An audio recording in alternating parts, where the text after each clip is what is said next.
Guntur GGH ఆసుపత్రి వద్ద ఉద్రిక్తత చోటు చేసుకుంది. డయేరియాతో ఇద్దరు మృతి చెందినారు. ఇక వారి కుటుంబ సభ్యులను నగర మేయర్ మనోహర్ నాయుడు, కమిషనర్ కీర్తి పరామర్శించేందుకు వచ్చారు. వారిని టీడీపీ, జనసేన నాయకులు అడ్డుకున్నారు.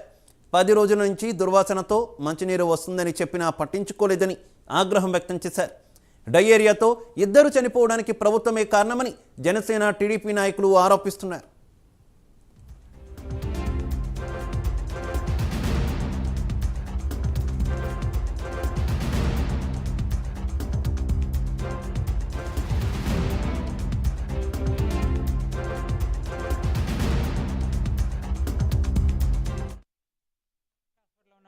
ఇక్కడ ఎమర్జెన్సీ క్యాజువాలిటీ దగ్గర మనం ఒక ఐసీయూని ఇప్పుడు హడావుడిగా ఇవాళ డెవలప్ చేయడం జరిగింది. ఇది అంతకుముందు న్యూరో సర్జరీ ఐసీయూ ఉండేది.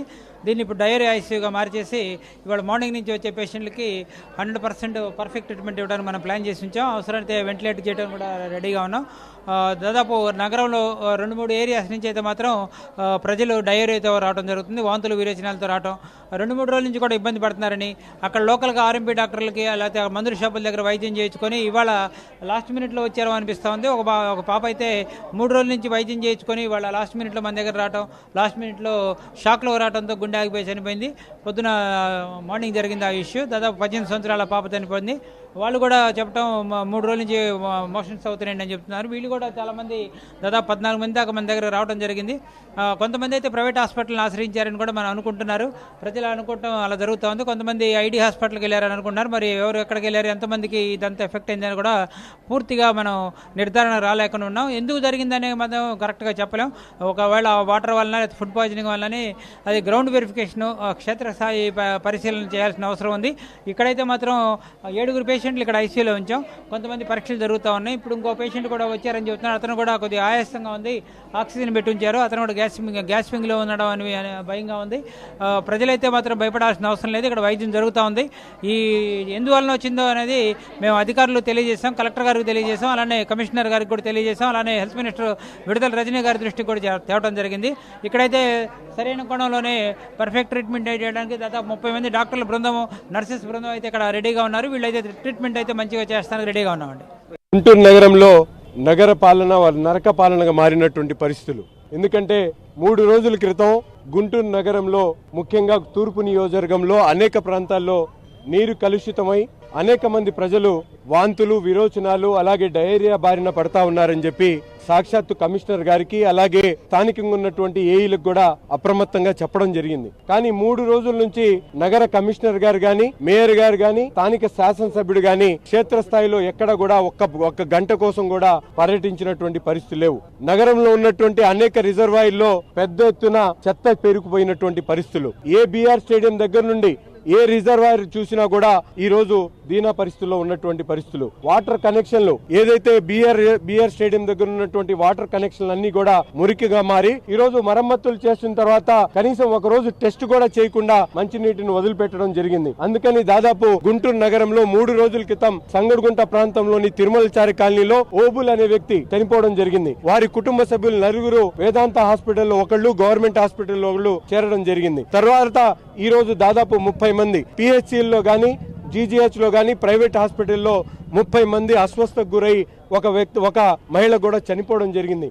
దీనికంతటి కారణం కేవలం కమిషనర్ గారి నిర్లక్ష్యం. అధికార పక్షంలో ఉన్నటువంటి శాసనసభ్యుడు, మేయర్ గారు చూస్తూ ఊరుకోవడమే దీనికి నిర్లక్ష్యమే వాళ్ళ కారణం. కాబట్టి వెంటనే కమిషనర్ గారిని సస్పెండ్ చేయాలి. ఎవరైతే చనిపోయారో వాళ్ళని ఆదుకోవాలి. అలాగే ఈ రోజు ట్రీట్మెంట్ తీసుకుంటున్నటువంటి వాళ్ళందరినీ కూడా వెంటనే ప్రైవేట్ హాస్పిటల్ తరలించి మంచి ట్రీట్మెంట్ ఇప్పించాలని, గుంటూరు నగరంలో ప్రతి ఒక్క పైప్ లైన్ ను, రిజర్వాయర్ ను వెంటనే చెక్ చేసి ప్రజలకు మంచి నీటిని అందించలేనటువంటి ఈ దౌర్భాగ్యపు ప్రభుత్వం, జగన్మోహన్ రెడ్డి గారి ప్రభుత్వం సిద్ధం అని చెప్పి చించుకుంటున్నటువంటి జగన్మోహన్ రెడ్డి గారికి గుంటూరు తూర్పు నియోజకవర్గంలో ఒక్కసారి ప్రజలు ఆలోచించాలని చెప్పి కూడా ఈ సందర్భంగా తెలియజేస్తా ఉన్నా. మీరు తెలియపరిస్తే కూడా పట్టించుకోకుండా ఇవాళ సావులు దాకా తీసుకొచ్చినటువంటి ఘనత గుంటూరు నగర మున్సిపల్ సిబ్బంది. ఇవాళ వీళ్ళందరూ కూడా చెప్తున్నాను, వీళ్ళంతా కూడా అధికార పార్టీకి ఏమి చేద్దాము, ఇంకా 2 నెలల్లో వెళ్ళిపోయే పార్టీకి ఏదో ఒకటి చేయాలి మనము అనే తాపత్రయంలో ఉన్నారా తప్పితే ఎక్కడా కూడా అసలు మనం ఏం చేస్తున్నామనే ఆలోచన లేకుండా ఇవాళ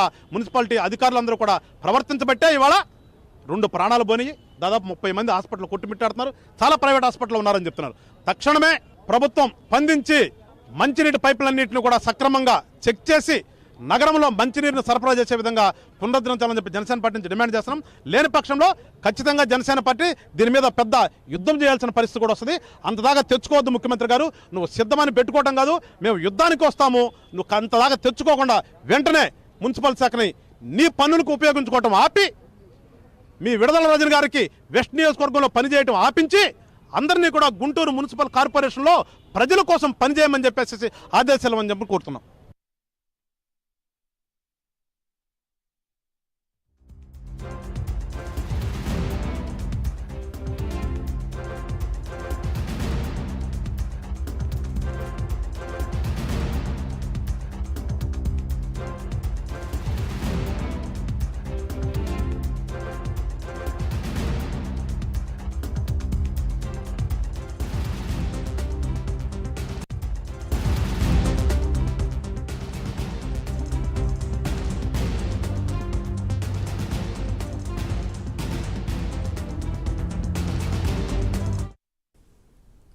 రైట్, గుంటూరులో డయేరియా కలకాలానికి సంబంధించిన మరింత సమాచారం మా కరెస్పాండెంట్ రవికృష్ణ లైవ్ ద్వారా అందిస్తారు. రవికృష్ణ. శివ, నేనైతే జీజీహెచ్ హాస్పిటల్ దగ్గర ఉన్నాను. ప్రస్తుతం ఇక్కడ పరిస్థితి అయితే కొంత ఉద్రిక్తంగా ఉందని చెప్పుకోవచ్చు. అన్ని రాజకీయ పార్టీలకు చెందినటువంటి నాయకులందరూ కూడా జీజీహెచ్కి దగ్గరికి రావడం జరిగింది. ముఖ్యంగా కూడా డయేరియాతో ఒక మహిళ మృతి చెందింది, లక్ష్మి అనే మహిళ మృతి చెందింది. దీనికి ప్రధాన కారణం ఏదైతే కార్పొరేషన్కి సంబంధించిన మంచినీటికి సంబంధించిన పైప్ లైన్ ఉంటుందో అది పాడైపోయినా కూడా చేయలేదని వాళ్ళైతే చెప్తున్నారు. ఇదే విషయం మీద మాట్లాడటానికి మనతో పాటు ఈ కార్పొరేషన్కి సంబంధించిన మేయర్ కావటి మనోహర్ నాయుడు ఉన్నారు. సార్ చెప్పండి, వాళ్ళంతా ఆరోపిస్తున్నారు ముఖ్యంగా కూడా వాటర్ కంటామినేషన్ మూలానే ఈ సంఘటన జరిగిందని. వాళ్ళు ఏదైతే ఆరోపిస్తున్నారో ఆరోపణలో వాస్తవం లేదు. ఆరోపణలు రాజకీయంగా వాళ్ళు ఏదో పబ్బం గడుపుకోవడానికి, లబ్ధి చేకూర్చుకోవడానికి ఆరోపణలు చేస్తూ ఉన్నారు తప్పితే వాళ్ళు చేసినటువంటి ఆరోపణలో ఎక్కడా కూడా నిజం లేదు. ఎందుకంటే గతంలో తెలుగుదేశం ప్రభుత్వంలో గుంటూరు నగరంలో సంగడగుంట ప్రాంతంలో అప్పుడున్నటువంటి ప్రభుత్వ పెద్దల యొక్క తప్పిదంతో డయేరియా వ్యాప్తి చెందింది. ఏదైతే డయేరియా వ్యాప్తి చెందినప్పుడు ఆ ప్రాంతాల్లో ఉన్నటువంటి ఏదైతే 13 మంది మృత్యువాత పడ్డారు, ఆ ప్రాంతం మొత్తం వాటర్ కంటామినేట్ అవటం, చాలామంది హాస్పిటల్ పాలవటం, వాళ్ళందరూ కూడా వివిధ ఆరోగ్య సమస్యలతో ఆ రోజు కొన్ని రోజుల పాటు ప్రభుత్వ ప్రైవేట్ హాస్పిటల్లో కూడా చికిత్స పొందుకున్నటువంటి పరిస్థితి. సుమారు 13 మంది కూడా ఆ రోజు చనిపోవడం కూడా జరిగింది. కానీ ఈరోజు ఏదైతే వాళ్ళు చెబుతా ఉన్నారో, ఏది డయేరియా అని, వాటర్ కంటామినేట్ అయిందని, పైప్ లైన్లో లీక్ అని, లేకపోతే కలుషితమైన వాటర్ వచ్చిందని చెప్పేసి వాళ్ళు ఏదైతే చెప్తా ఉన్నారో ఈ మాటల్లో ఎక్కడా కూడా నిజం లేదు. ఆ మాటలు ఎక్కడా కూడా నమ్మవలసిన అవసరం లేదు. ఎందుకంటే ఈరోజు జీజీహెచ్లో సుమారు 7 మంది వివిధ ఆరోగ్య సమస్యలతో చేరారు. వాళ్ళందరినీ కూడా మేము ప్రత్యక్షంగా వెళ్ళి కూడా పరామర్శించాం. కొంతమంది వాంతులు అవుతా ఉన్నాయని, కొంతమంది తల తిరుగుతుందని, కొంతమంది కడుపులో నొప్పి ఉందని, కొంతమంది ఏదో గుండెల్లో నొప్పి ఉందని చెప్పేసి, కొంతమంది విరోచనాలు అవుతా ఉన్నాయని చెప్పేసి కొంతమంది చేరారు ఆరోగ్య సమస్యలతో. ఒక మహిళ చనిపోయింది. ఆ చనిపోయిన మహిళ యొక్క ప్రాంతానికి మేము వెళ్ళాం. శారదా కాలనీ 24వ లైన్. ఆ 24వ లైన్లో ఉన్నటువంటి మహిళ ఎవరైతే చనిపోయిందో ఆ మహిళ యొక్క కుటుంబ సభ్యులు పరామర్శించాం. 60 సంవత్సరాల పైచీలకు వాళ్ళ తల్లి ఎవరైతే ఉన్నారో ఆ తల్లిని కూడా మేము పరామర్శించాం. అమ్మ ఏంటమ్మా ఎట్లా ఉన్నాము ఆమె అనేటికి ఆమె కూడా మాతో మాట్లాడింది. కాకపోతే కూతురు చనిపోయినటువంటి బాధలో ఆమె కొంత బాధపడతా ఉంది. ఆమెను పరామర్శించాం. ఆమె ఆరోగ్యంగానే ఉన్నది. అదేవిధంగా ఆ చనిపోయినటువంటి మహిళకి 2 చెల్లెళ్ళు ఉన్నారు, స్వయాన ఆమె తోబుట్టువులు. వాళ్ళు 10 సంవత్సరాల లోపల ఉన్నటువంటి వ్యక్తులు. ఆ 10 సంవత్సరాల లోపల ఉన్నటువంటి మహిళలు కూడా చిన్నారులు కూడా చాలా యాక్టివ్గా ఉన్నారు.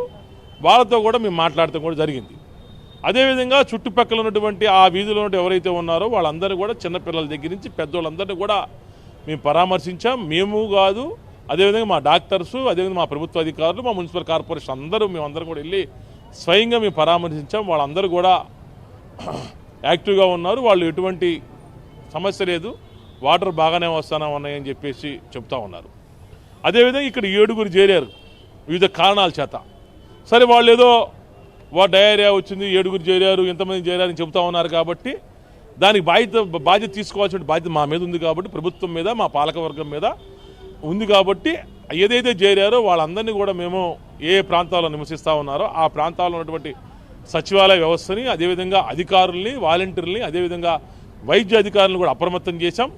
ఆ ప్రాంతంలో ఏమన్నా వాటర్ ఏమైనా కంటామినేట్ అయిందా, ఏదైతే వీళ్ళు నివసిస్తున్నటువంటి ఆ వీధిలో వాటర్ ఏమన్నా కంటామినేట్ అవ్వడం వల్ల అక్కడ ఏమన్నా ప్రజలు ఆరోగ్య సమస్యలు ఎదుర్కొంటా ఉన్నారా, అదేవిధంగా ఆ ఇంట్లో ఏమన్నా ఆరోగ్య సమస్యతో ఈ డయేరియాకి సంబంధించిన లక్షణాలతో ఎవరైనా ఉన్నారా అని చెప్పేసి మేము పరిశీలించమన్నాం. ఎక్కడా కూడా కనీసం ఆ వీధిలో వాళ్ళు కాదు, కనీసం ఆ ఇంట్లో వాళ్ళు కూడా ఆ సమస్యతో లేరని చెప్పేసి కూడా మాకు స్పష్టంగా మాకు అర్థమైంది. అప్పుడు మాకు ధైర్యం వచ్చింది. అంటే ఇప్పుడు ఒకటండి, ఇప్పుడు ఎవరైతే వాటర్ బాగాలేదని చెప్తా ఉన్నారో ఆ సందర్భంలో అధికారులు అయితే మాత్రం వాటర్ కాచి తాగండి అని చెప్పి సలహా ఇచ్చారు. అంటే వాటర్ బాగాలేదు కదా అని. ఇది ఒక పెద్ద కార్పొరేషన్ సార్. ఈ కార్పొరేషన్లో కొన్ని వందల కిలోమీటర్ల పైప్ లైన్లు, భూగర్భ పైప్ లైన్లు ఉంటాయి. ప్రతిరోజు భారీ వాహనాలు ప్రతిరోజు ఇదే రోడ్లో పోతూ ఉంటాయి. అక్కడక్కడ మరి రోడ్డు మార్జిన్లో కానీ ఎక్కడైనా సరే వాటర్కి సంబంధించిన పైప్ లైన్లో లీక్ అవుతూ ఉంటుంది. అది నిరంతర ప్రక్రియ. మాకు దానికి ఒక స్పెషల్ టీం ఉంటుంది.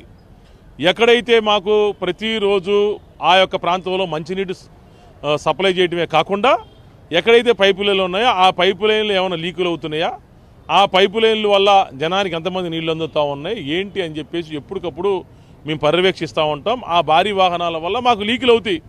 That's very very common issue.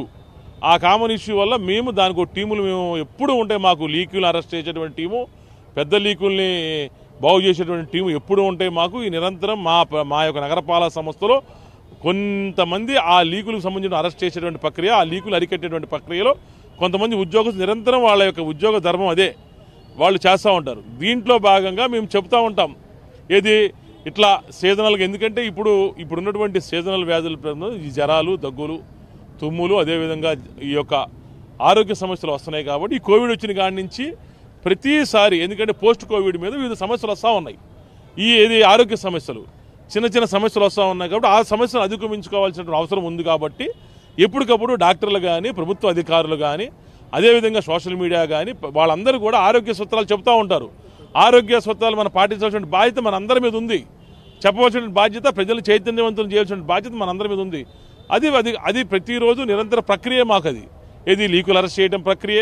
ప్రతిరోజు వాటర్ ఏదైతే మేము వివిధ ప్రాంతాలకు మేము వాటర్ సప్లై చేస్తూ ఉన్నామో ఆ సప్లై చేసేటువంటి వాటర్ని ప్రతిరోజు ఆ వీధిలో ఏ టైంలో ఎక్కడ ఏ లొకేషన్లో మేము వాటర్ని మేము టెస్ట్ చేసాం. ఆ టెస్ట్ చేసిన రికార్డులు కూడా మాకు మున్సిపల్ కార్పొరేషన్లో ఉంటాయి. అది మాకు ప్రతిరోజు మా డ్యూటీ. ఈ డ్యూటీలో ఈరోజు ఏదో వాటర్ కలుషితం అయిపోయిందని చెప్పేసి వాళ్ళు ఏదో అసత్యమైన ఆరోపణలు చేసి ఏదో ఎలక్షన్ టయానికి రాజకీయంగా పబ్బం గడుపుకోవాలి, రాజకీయంగా అధికార పార్టీ వాళ్ళని మనం ఇబ్బంది పెట్టాలని చెప్పేసి వాళ్ళు మాట్లాడుతున్నటువంటి మాట వాస్తవం కాదు. ఏదైతే ఒక మహిళ చనిపోయిందో ఆ మహిళ చనిపోయిన మహిళను కూడా మేము కుటుంబ సభ్యులు కన్విన్స్ చేశాం. అమ్మా ఆ అమ్మాయికి పోస్ట్ మార్టం చేద్దాం, ఏమన్నా సమస్యలు ఉన్నాయో మనకు తెలిసిద్దమ్మా, దాని ద్వారా మేము ప్రభుత్వ పెద్దలతో కూడా మాట్లాడి మీకు ఇబ్బంది లేకుండా చేస్తాం, మీకు నష్టపరిహారం ఏమైనా ఉంటే మరి ఆరోగ్య బీమాలు అవన్నీ చాలా ఉంటాయి. ఎందుకంటే జగన్మోహన్ రెడ్డి గారు ముఖ్యమంత్రి అయిన కాడి నుంచి ఎన్నో పథకాలు పెట్టారు. ఇది అన్ఎక్స్పెక్టెడ్ డెత్, యాక్సిడెంటల్ డెత్ ఇవన్నీ ఉన్నాయి. వాటన్నిటి కూడా మీకు వచ్చే అవకాశాలు ఉందమ్మా అని చెప్పాం. దానికి తోడు వాళ్ళు అసత్యమైన ఆరోపణలు చేస్తున్నారు కాబట్టి వాటన్నిటి కూడా నివృత్తి చేయాల్సిన బాధ్యత మా ప్రభుత్వం మీద, మా మీద ఉంది. కాబట్టి పోస్ట్ మార్టం చేయమని చెప్పేసి కుటుంబ సభ్యులు కూడా కన్విన్స్ చేశాం. వాళ్ళు కూడా కన్విన్స్ అయ్యారు. అదేవిధంగా డాక్టర్లకు చెప్పాం, పోలీస్ వారికి కూడా చెప్పాం. వాళ్ళు కూడా పిఎం చేస్తున్నారు. ఎట్టి పరిస్థితుల్లో వాస్తవం తెలిసిపోద్ది. దాని గురించి మాకైతే మాత్రం ఎటువంటి సందేహం లేదు. ఇది కొన్ని ఆరోగ్య సమస్యల వల్ల జరిగినటువంటి ఈ యొక్క ఇబ్బందులే తప్పితే వాటర్ కలుషితం అవడం వల్ల ఇది డయేరియా వచ్చిందనేటువంటి మాట వాస్తవం కాదని చెప్పేసి మేము భావిస్తూ ఉన్నాం. పూర్తిగా కాసేపట్లోనో దగ్గర 2-3 గంటల్లోనే తెలిసిపోద్ది. ఆ యొక్క పోస్ట్ మార్టం ప్రక్రియ పూర్తి అయిపోద్దని చెప్తా ఉన్నాం. అదేవిధంగా ఈరోజు గుంటూరు నగరంలో ఉన్నటువంటి జీజీహెచ్ హాస్పిటల్లో కొన్ని వందల మంది ప్రతిరోజు జాయిన్ అవుతూ ఉంటారు, డిశ్చార్జ్ అవుతూ ఉంటారు. ఆరోగ్యంగా ఉండటానికి కొంతమంది వైద్యం చేయించుకుంటూ ఉంటారు. ఒక 7-8 మంది జారంగానే ఏదో గుంటూరు నగరంలో కలుషితమైన నీరు వచ్చేసింది, డయేరియా వచ్చేసిందని చెప్పేసి వాళ్ళు ఏదో ఉనికిని కాపాడుకోవడం కోసం మా మీద అసత్యమైన ఆరోపణలు చేస్తారు. ఇది పద్ధతి కాదు, ఇది తగదు అని చెప్పేసి కూడా మేము వాళ్ళని రిక్వెస్ట్ చేస్తాం. అంటే ఇక్కడ ఒకటే చెప్తుంది, డయేరియా అయితే రాలేదు, డయేరియాకి సంబంధించిన సిమ్టమ్స్ కూడా మాకు కనపడలేదు. ఒక ఏరియాకి సంబంధించి వాటర్ కంటామినేటెడ్ అయితే మాత్రం పూర్తి స్థాయిలో అక్కడ వాటర్ ఎక్కడెక్కడైతే పెడుతుందో ఆ వాటర్ తీసుకున్నటువంటి ప్రాంతం మొత్తంలో ఉన్నటువంటి ప్రజలందరూ కూడా ఈ డయేరియాకి డయేరియాకి రావాల్సిన పరిస్థితి ఉంటుంది. కానీ అటువంటిది ఏమీ లేదు. కేవలం కూడా ఇది అనుకోకుండా జరిగినటువంటి సంఘటన. ఇక్కడ జీజీహెచ్ లాంటి పెద్ద హాస్పిటల్లో అనేకమైనటువంటి కేసులు వస్తూ ఉంటాయి. దాంట్లో ఈ విధంగా మోషన్స్ కావటం కానీ లేకపోతే వామిటింగ్స్ కావడం కానీ మామూలు విషయం అని చెప్తూ ఉన్నారు. అదేవిధంగా కూడా ఇప్పుడు ఎవరైతే మృతి చెందారో వాళ్ళని పిఎం చేపిస్తున్నారు. పిఎం అయిన తర్వాత దీనికి సంబంధించిన అంశాలన్నీ వెలుగు చూస్తాయని అయితే చెబుతున్న పరిస్థితి కనపడుతుంది. Okay Ravikrishna, thank you.